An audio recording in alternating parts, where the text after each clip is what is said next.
안녕하세요. 뉴스반장입니다. 제21대 대선 공식 선거운동이 오늘부터 시작됐습니다. 더불어민주당 이재명 후보가 빛의 혁명을 상징하는 서울 광화문 청계광장에서 출정식을 열고 공식 선거운동을 시작했습니다. 칠흑 같은 내란의 어둠을 뚫고 마침내 한 사람의 운명과 대한민국의 역사가 맞닿은 순간이 있었는데요.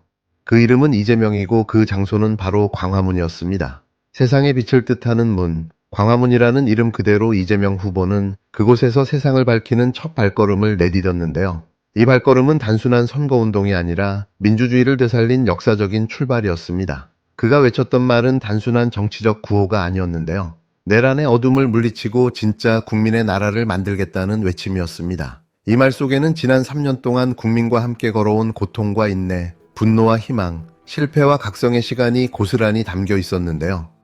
세상을 밝게 비추는 문, 광화문이라는 이름 그대로 우리는 이곳에서 칠흑 같은 내란의 어둠을 물리쳤습니다.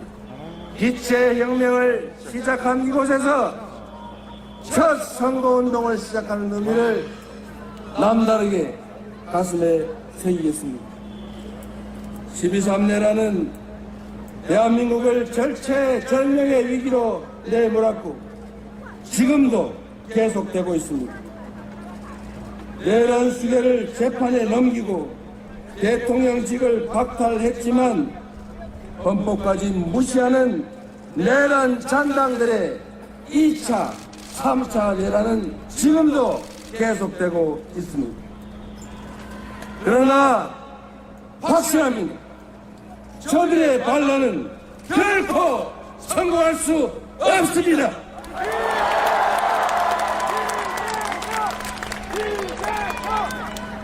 맨몸으로 총칼과 장갑차를 막아낸 것도 국민이었고 친위 쿠데타에 대한 전 세계의 경악을 대한민국 민주주의에 대한 찬사로 바꿔낸 것도 바로 국민 여러분 아니겠습니까? 정치란 정치인들이 하는 것 같아도 결국은 국민이 하는 것입니다. 국민을 이기는 권력은 결코 없습니다. 맞습니까?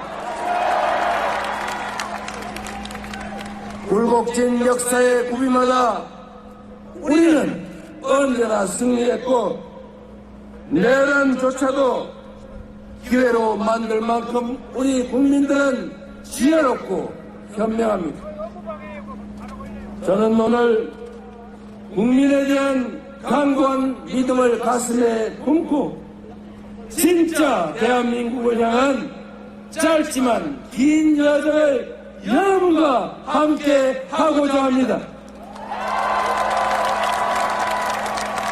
헌법 제1조가 생생하게 살아 숨쉬는 바로 이 국민 주권의 현장 광화문에서 국민과 함께 희망의 새벽을 확실하게 열어젖히겠습니다. 여러분, 그 위대한 새 출발의 역사 희망의 새 길에 함께 해주시겠습니까?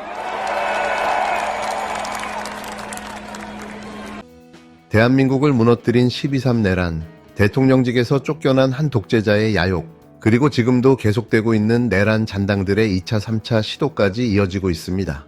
그 운명 앞에서 이재명은 회피하지도 도망치지 않았는데요. 마치 자신의 숙명처럼 이 모든 걸 받아들이고 맞서 싸웠습니다. 오히려 방탄복을 입고 유세 현장에 나섰고 목숨을 걸고 민주주의를 다시 지키겠다고 선언했는데요.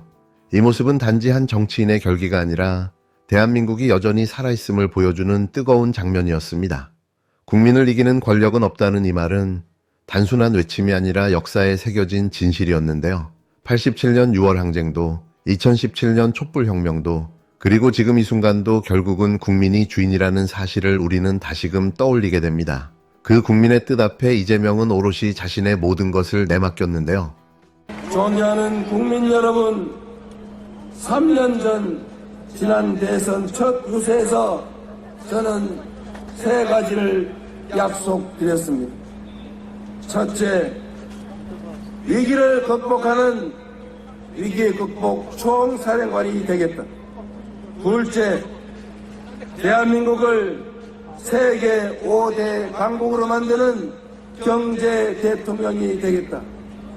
셋째, 분열과 증오가 아니라 국민의 마음을 하나로 모아내는 진정한 국민 통합의 대통령이 되겠다. 그러나 저의 부족함으로 인해 우리는 지난 대선에서 아쉽게도 졌습니다. 모두에게 절실했던 그 약속을 지키지 못했습니다. 미세한 승리였지만 모든 것을 차지한 저들은 교만과 사리사욕으로 나라를 망치고 국민을 고통 속으로 몰아넣었습니다. 대한민국의 정치적 위기는 더욱 심화됐습니다. 경제는 최악의 상황으로 추락했습니다. 불평등과 양극화, 거기에 더해진 내란은 우리 사회를 극단의 분열과 갈등으로 몰아넣어서 대선 후보가 방탄복을 입고 유세를 해야 하는 이 지경에 이르렀습니다. 지난 3년 내내 거듭된 태행 속에서 국민의 삶은 벼랑 끝으로 내몰렸습니다. 민주주의와 국격은 무너져 내렸고 평화와 안보는 정쟁과 권력 유지 수단으로 전락했습니다. 급기야 저들은 헌정 질서와 민주공화정을 유린하고 영구 집권이라는 허무맹랑한 야욕에 빠져서 신이 군사 쿠데타까지 감행했습니다. 패배도 아팠지만 패배 그 이유가 더욱 아팠습니다. 그래서 죄스러움과 괴로움의 무게만큼 더 깊이 성찰했습니다. 실패를 되풀이하지 않도록 더 지독하게 준비했습니다.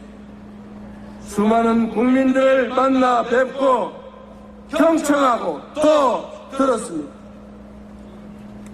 단 한 번의 순탄한 과정도, 단 한 번의 쉬운 싸움도 없었지만 그때마다 국민 여러분께서 저를 일으켜 세워주셨고 국민 여러분께서 저 이재명을 지켜주셨습니다.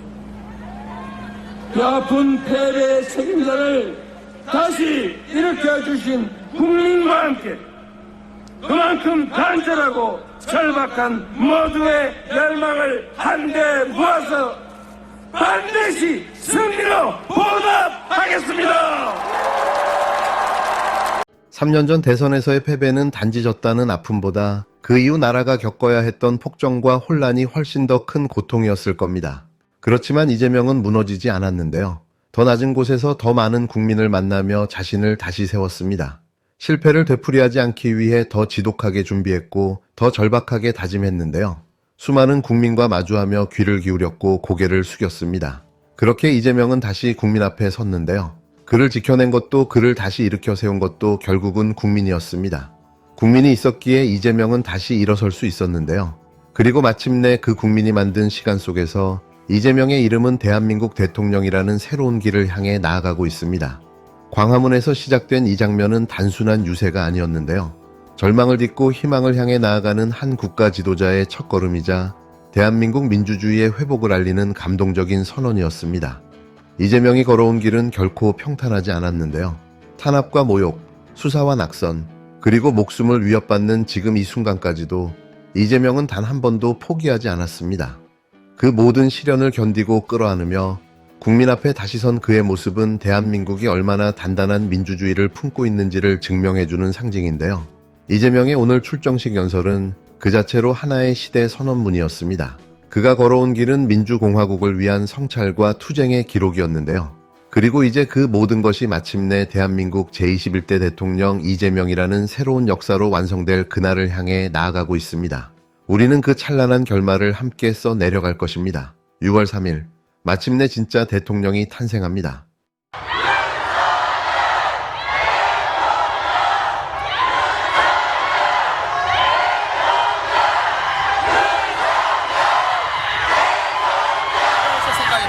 군부 정권 이후 계엄 선포한 헌정사상 첫 대통령이었는데 아직 스스로 자유민주주의라 생각하십니까? 윤석열 전 대통령이 어제 입장문을 냈어요. 그러면서 격렬한 논쟁과 진통이 있었지만 여전히 건강함을 보여주었다. 이렇게 지난 과정을 평가했던데 이 평가에 대한 평가를 좀 해주신다면요. 그런 식의 당내 구테타가 건강함이라면 파리를 새라고 부르는 게 차라리 나을 겁니다. 예. 말이 되는 소리가 아니잖아요. 그게 건강함인가요? 그거는 네. 음모와 모략의 집성판이었죠. 네. 그리고 그런 식의 어떤 음모와 모략이 탄로가 나서 결국은 실패하니까 그거를 다시 무슨 건강합니다. 말이 안 되는 얘기라고 생각합니다. 권성동 원내대표는 자리를 지키고 있습니다. 이건 안 된다 이런 입장이신가요? 자리를 지킬 뿐만 아니라 뭐 공동선대위원장이 되셨고 예. 김문수 후보 같은 경우는 뭐 적전 분열은 안 된다라고 얘기를 하셨는데 글쎄요, 우리 국민들이 그렇게 생각을 하실까요? 예. 혹은 우리 당원들께서 그걸 받아들일 수 있을까요? 저는 김문수 선대위가 뭐 특정 분들, 아주 찐윤이라고 부르는 분들, 혹은 이 당내 쿠데타를 주도하거나 지휘했던 분들을 그대로 놔둘 뿐 아니라 오히려 중용을 함으로써 예. 사실상 모든 정당성과 명분을 상실했다, 그런 우려가 듭니다. 그거는 뭐 본인이 당내 아무 세력이 없잖아요. 예. 결국은 자기 쪽으로 몰려왔던 분들이 일거에 다 한덕수 총리 쪽으로 가는 걸 보면서 홍준표 후보가 느꼈을 것과 똑같은 막막함과 절망감을 느꼈을 겁니다. 아, 나는 아무것도 아니구나. 난 저 사람들이 세워놓은 그냥 모르모토에 불과하구나. 라는 생각을 했을 것이고, 그 구테타를 그 구테타의 주역들은 마땅히 자리에서 물러나는 것뿐만 아니라 저는 의원직도 사퇴하고 정계에서 은퇴해야 된다고 생각을 합니다. 한편 우여곡절 끝에 김문수를 대선 후보로 결정하고 부랴부랴 선거운동에 돌입한 국힘당은 말 그대로 풍비박산의 오합지졸의 모습만 보여줬는데요. 후보의 이름도 들어가지 않은 빨간색 2번만 적힌 점퍼와 티셔츠를 입고 우왕좌왕 횡설수설해대는 자중질환을 연출했습니다. 더 기가 막힌 건 단식까지 벌이며 당 대선 후보 교체를 외쳤던 권성동이 이번엔 공동선대위원장 자리를 꿰찼는데요. 도대체 낯짝이 몇 개인지 묻지 않을 수 없는 거죠. 이런 상황에 대해 김종혁 전 국힘당 최고위원이 작심 발언을 쏟아냈는데요. 김문수 선대위가 소위 찐윤 인사들을 중용하며 정당성과 명분을 완전히 상실했다고 직격한 겁니다. 정당 개혁을 말하면서 쿠데타를 주도했던 세력을 그대로 앉혀두는 건 물론이고 오히려 중용하는 이 어처구니없는 상황에 대해 김 전 최고위원은 명확히 말했는데요. 정당성이고 뭐고 다 무너졌다고 말이죠. 가장 문제가 되는 인물은 단연 권성동이었는데요. 본인이 단식까지 하며 대선 후보를 바꾸자고 했던 사람인데 이젠 김문수 후보의 공동선대위원장까지 맡겼다는 거죠. 이걸 두고 김 후보가 분열은 안 된다며 감쌌다지만 과연 당원들과 국민들이 그 말을 납득하겠냐는 겁니다. 김종혁 전 최고위원은 김문수 후보가 권성동을 안고 가는 이유에 대해서도 날카롭게 짚었는데요. 당내 세력이 전무한 김 후보가 개혁이나 쇄신보다는 결국 한솥밥 먹던 사람들과 함께 편하게 가는 길을 택한 것 아니냐는 분석을 내놓았습니다. 결국 내부 혁신은커녕 구태의 틀 안에서만 맴돌겠다는 이야기인 거죠. 이런 선대위가 제대로 돌아갈 리가 있을까요?